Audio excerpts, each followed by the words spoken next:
What happened to the lost pattern 1914 rifle? This intriguing weapon, developed during World War I, was designed as a response to rapid advancements in warfare.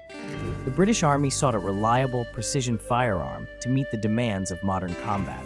However, despite its innovative design, the rifle was abruptly discontinued.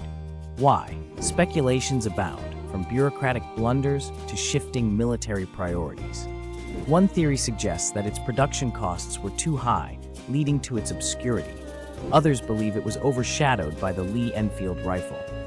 Today, only a handful remain, leaving enthusiasts and historians to ponder its legacy and the secrets it may hold about a pivotal era in history.